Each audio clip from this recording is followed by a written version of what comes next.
Du musst diesen Weg anfangen zu gehen. Du kannst ihn nicht nur in deinem Kopf gehen. Na, das reicht nicht. Du musst halt die Voraussetzung schaffen, dass der Rest dann auch eintreten kann.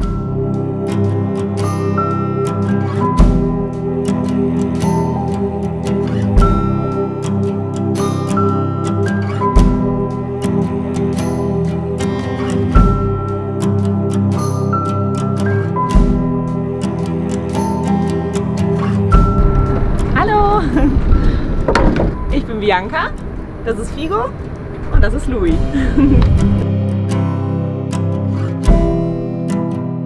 Wir sind hier jetzt gerade in Louis, das ist mein Camper. Den habe ich mir in den letzten 1,5 Jahren circa ausgebaut. Den habe ich mir gekauft, um halt auch drin einzuziehen.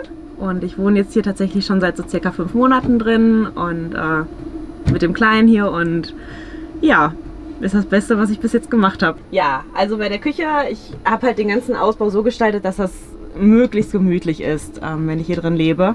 Und ich stehe total auf Holz, auf Naturmaterialien und mag alles so ganz rau und wollte unbedingt einen ganz normalen Wasserhahn haben, ohne eingebauten Mikroschalter, ohne diese Camping-Dinger. Und da habe ich jetzt halt hier zum Beispiel meine Tauchpumpe dran geschlossen.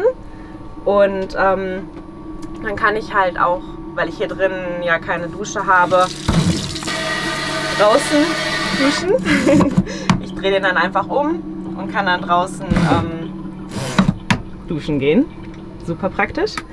Ja, ansonsten wollte ich ein großes Waschbecken haben, weil ich mir da drin auch mal die Haare wasche, um genug Platz zu haben zu spülen und so weiter. Gesicht zu waschen, ohne alles zu versauen.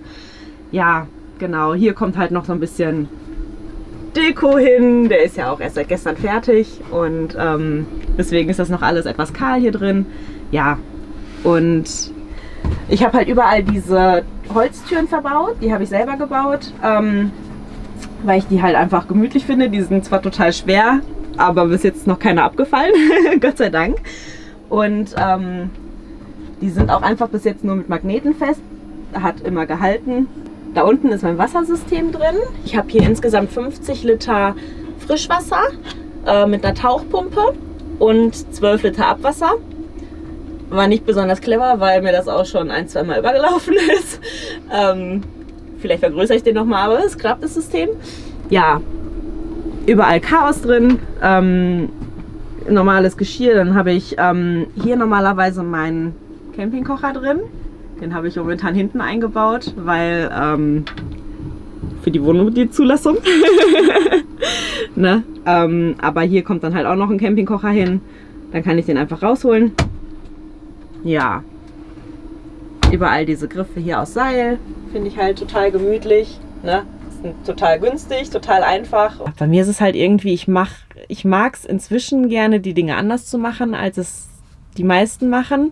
Mich zieht es dann eher in dieses Unnormale rein und ja, ich bin halt total angefixt seit Jahren, weil ich durch meinen Ex-Freund viel mit dem Wohnmobil unterwegs war und da habe ich es halt einfach lieben gelernt. Immer dieses am Wochenende mal eben wegfahren und ich wollte eigentlich gar nicht mehr zurück.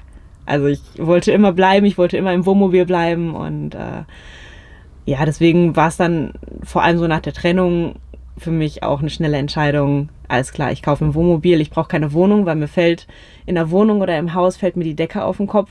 Da geht's mir nicht gut, da muss ich immer raus in die Natur und weg. Ja, und dann habe ich halt irgendwann gesagt, alles klar, ich kaufe mir jetzt eine Karre, baue die aus und dann wohne ich halt da drin.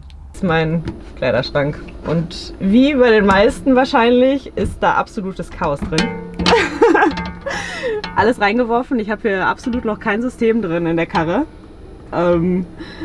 Ja, da fehlen noch so ein paar Kisten und so weiter, aber es passt alles rein.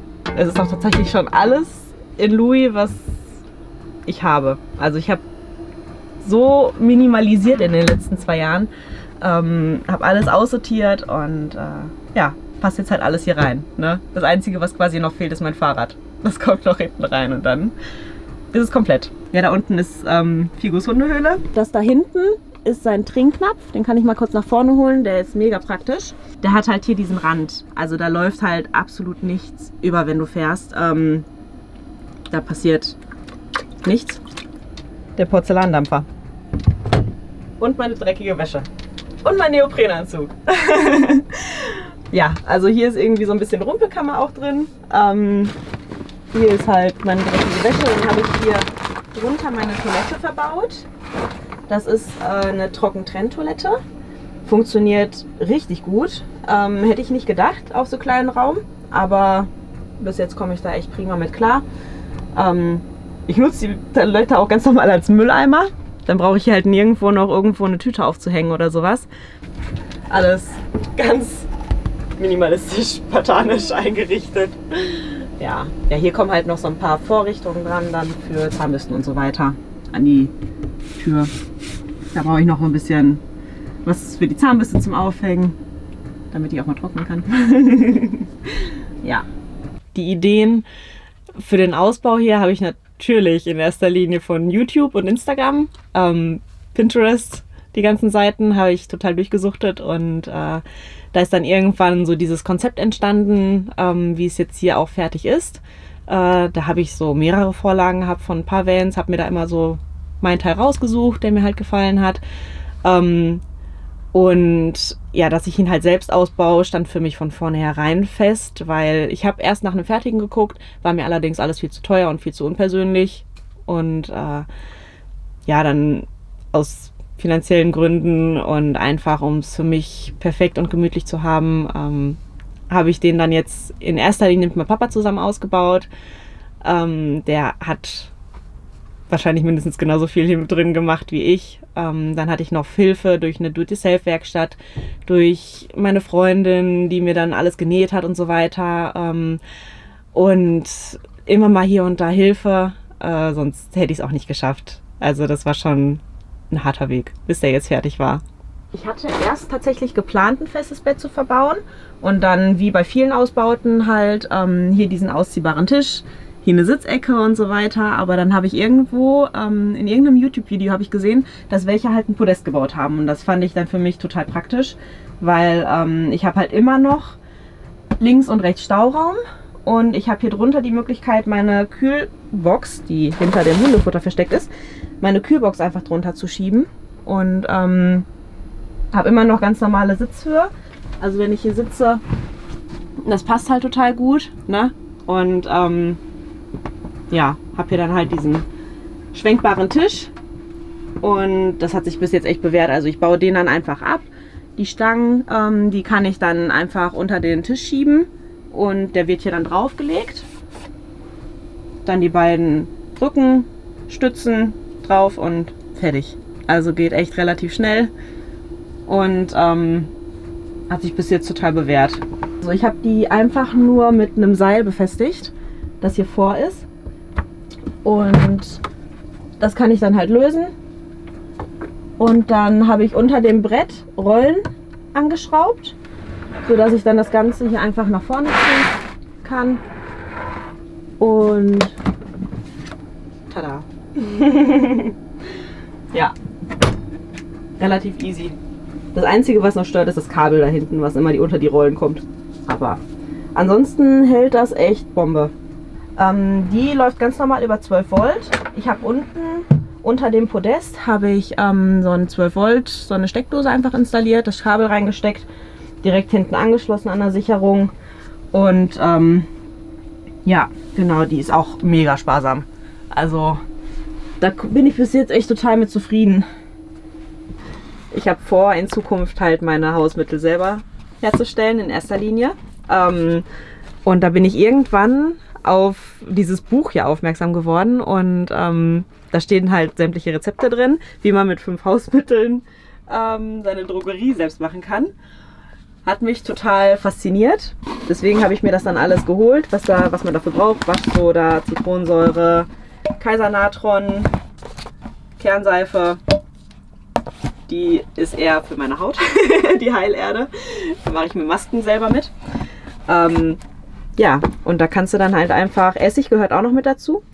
Und dann kannst du halt einfach die Sachen nach Rezept mischen und hast dann dein eigenes Waschmittel, du hast dein eigenes Spüli, du hast einfach irgendein, wenn du jetzt noch ich weiß nicht, irgendwelche Öle dazu packst, Pfefferminz oder so, dann hast du halt einen Raumerfrischer oder so.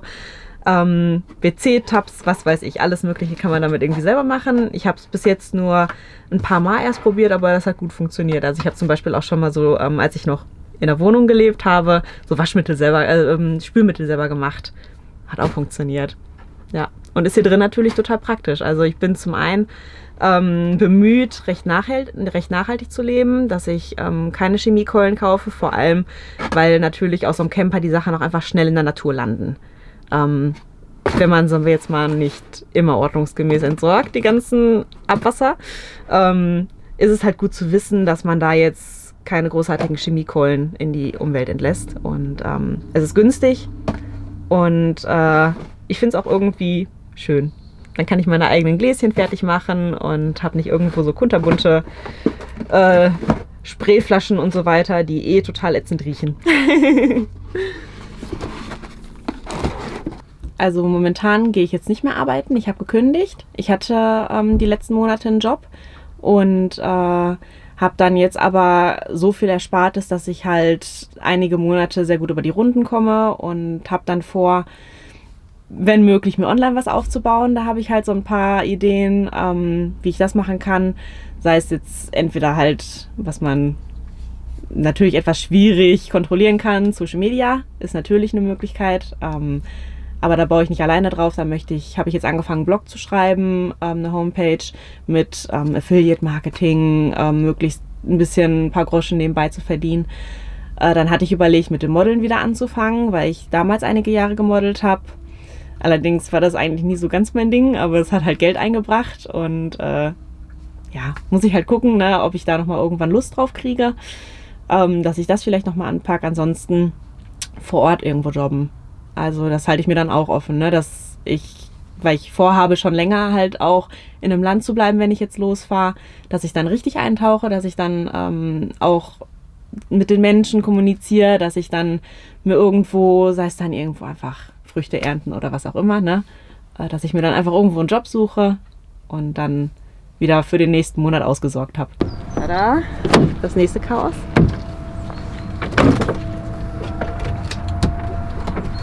Hier fliegt halt über sämtlicher Kram rum.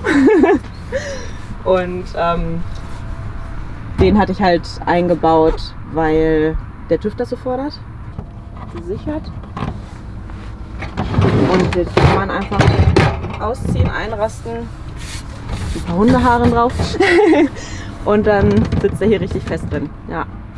Hast du ihn quasi angeschraubt? Ja, genau, der ist angeschraubt hier unter der Kartusche einfach. Schraube durch. Auf der linken Seite habe ich das mit Draht gemacht, weil ich da keine Schraube durchgekriegt habe. Da ist Draht dran installiert. Ja, also grundsätzlich hält er hier halt Bombe fest. Und ob ich dann draußen koche, weiß ich noch nicht. Aber ich habe die Option. Also bei dem Ausbau habe ich jetzt halt in erster Linie Holz verwendet, weil es einfach total gemütlich ist. Und es bringt natürlich dadurch einfach viel mehr auf die Waage, als wenn ich jetzt, leichtbauweise, weiß ich nicht, Aluminium oder ich weiß nicht, womit die anderen dann viel bauen.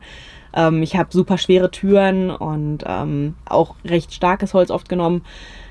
Der bringt jetzt 2,8 Tonnen auf die Waage. Habe ich nicht mit gerechnet. Ich dachte, der wird deutlich schwerer. Der hatte damals eine Zulassung für 3 Tonnen. Und dann habe ich den halt auflassen lassen auf 3,5 Tonnen, neue Federn drunter gebaut oder drunter bauen lassen. Im gleichen Zug dann auch neue Reifen rundum. Der hat ja diese Offroad-Reifen und das war mir in erster Linie wichtig wegen der Optik, weil es halt einfach cool aussieht. Und zum anderen, weil ich mich kenne, weil ich einfach irgendwo in irgendwelche Matschwege reinfahre und halt auch irgendwo wieder rauskommen muss. Ja, das hier ist jetzt Kigos Beifahrersitz. Da habe ich ein extra Autositzkörbchen, wie auch immer man sowas nennt, gekauft. Der ist damit festgeschnallt, das ist mit Gurten am Sitz befestigt.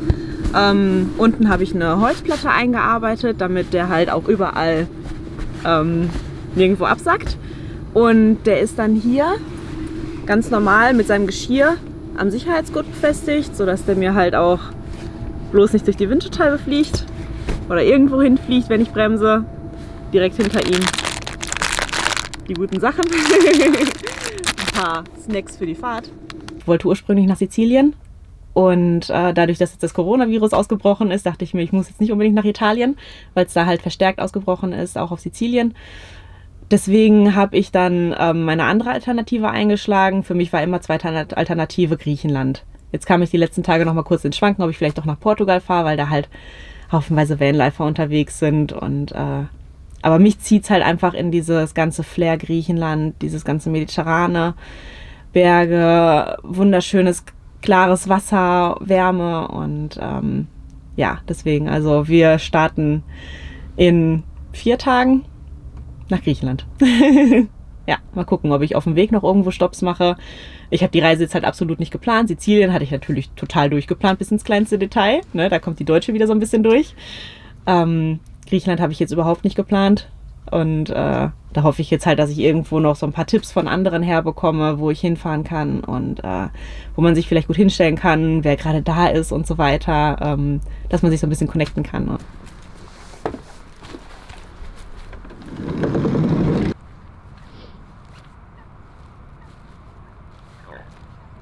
Also mir schreiben ja viele, du lebst meinen Traum. Und mir tut das dann leid für die, dass die sich nicht trauen, genau das Gleiche zu machen. Ob jetzt, manchmal hält ja dann ein Partner vielleicht zurück, manchmal hält der Job zurück oder die denken, wie soll ich das finanziell stemmen? Ich habe das Auto gekauft, als ich das Geld noch gar nicht hatte. Aber der Traum war bei mir so groß, dass ich wusste, der Rest folgt. Klar, irgendwo so ein bisschen naiv, ein bisschen blauäugig vielleicht, aber ich lasse mich halt davon nicht zurückhalten und der Rest kam. Das ist immer so. Man muss halt irgendwo den ersten Schritt machen und der Rest folgt.